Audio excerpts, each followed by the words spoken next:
Cyril, how you doing? I'm chill, bro. How be you? I'm doing very, very fine. Are you still a rapper, by the way? Yeah, solidly. Solidly.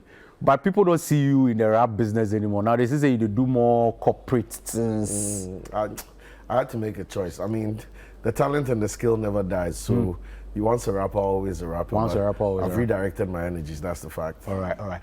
Now let's talk about the Film Music Awards. I mean, you're coming back 1 year. There was a break for 1 year. Can you tell us what contributed to that 1 year break? And I mean, why did you choose to come back after a whole year being off the scene? Yeah, I mean, we're just for context, we're in a country where there have been a lot of award schemes that have reared their head up with crazy innovative ideas, but sustenance was always a problem. And part of the reason why sustenance is a problem was because moving from 1 year to the next, innovation, ideas, and the general economy are all things you consider and factor in.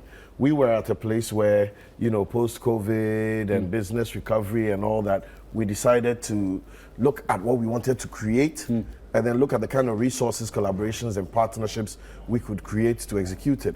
But unfortunately, we found ourselves at a place where what we had and what we wanted to create, there was a big discrepancy. So it was two things. As a business, do you go forward and give a product you know your fans won't love? Or do you be honest, wear it on your sleeves and say, look, give me a second, we'll be back. So that's the decision we made. It wasn't from a place of negativity, it wasn't from a bad place, it wasn't because we've fallen off or anything. It wasn't because of the backlash too from the people who claim, oh, there's an award. Because people have this notion that there's an award for the younger generation of artists, which then looks like, okay, we are sidelining the old school in quotes, and we are looking solely at the young generation. Is that the case with Film Music Awards? There's a proverb that says, it's an African proverb that says, wise men plant trees knowing they will not enjoy the shade. You understand? We plant for tomorrow. And just like we are saying, maybe your Kidi and your Kwame Eugenes and your King Promises are the artists of now. There was a time where they were the younger generation. Yeah. What would happen if nobody celebrated them? If nobody gave them platforms? They wouldn't be the giants we know today. So we are an award scheme that has our foundation in the legacy, in the past of our music, and we are driving that towards the future of our music. So we cascade across all the genres. It's true that we've been very vocal with our support for alternative music, for new music, and for innovation, but that doesn't mean that we are different or disconnected from what our legacy sounds like. Yeah. All right. Now, we can see the nominations are out. Yeah. Is this an award scheme that I can vote for any of the artists, or it's a board thing that decides everything? Nominations are out. What's next for us?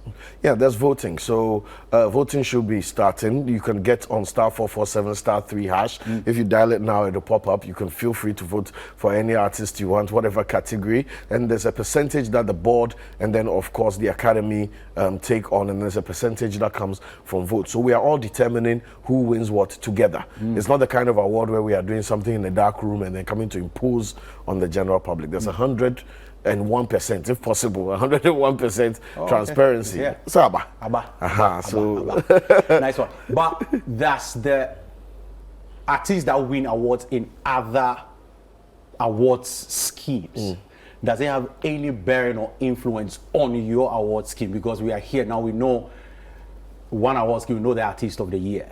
When yours becomes different, then people become, who is actually the artist of the year? Does it have any effect on yours, or is just, you also have your own thing that you're doing? Yeah, we have our own thing that we're doing. I mean, it's not a replication of any other award schemes. Our metrics are totally different. The insights we look to determine who is even nominated are totally different. There are some points where our interests collide, maybe this and that, things like commercial success is going to be universal for every awards board. Things like year of release is going to be a criteria for any award board, but we look for certain other things that maybe any other award board might not.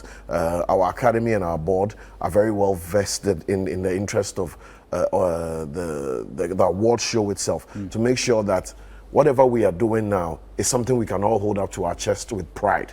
Because to put your reputation on the line, to say, this is what I know is the best, so let's vote for this, that is telling on the people who make that decision. And I don't think anybody would be willing to join a board or an academy when they are not sure of the decisions that they'll be allowed to make. So, yeah. All right, that's good. Now, when will the Film Music Awards be happening? Because a lot of people are looking forward to it.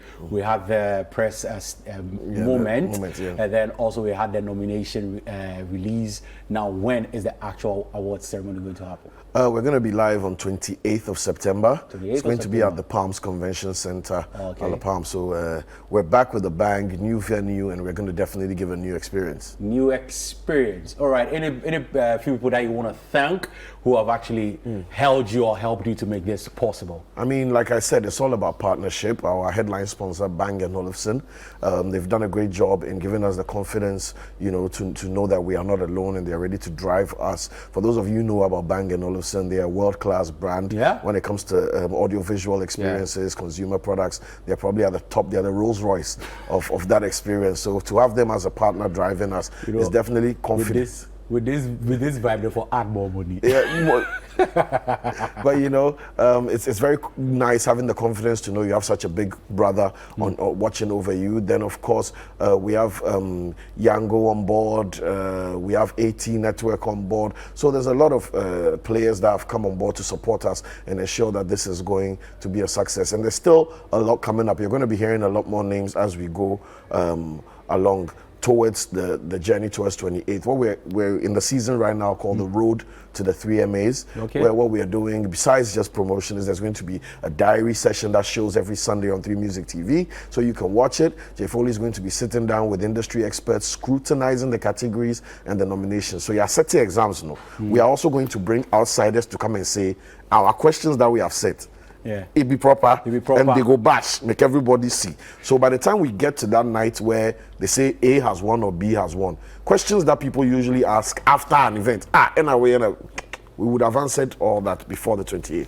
Thank you very much, Cyril, and I'm looking forward to a rap battle between yourself and Nathan Kwao. So I said it right here, Nathan Kwao versus Cyril. We need to set that rap battle. Thank you very much for sticking and staying with me on the chat. See you next week on another exciting episode. Enjoy your weekend.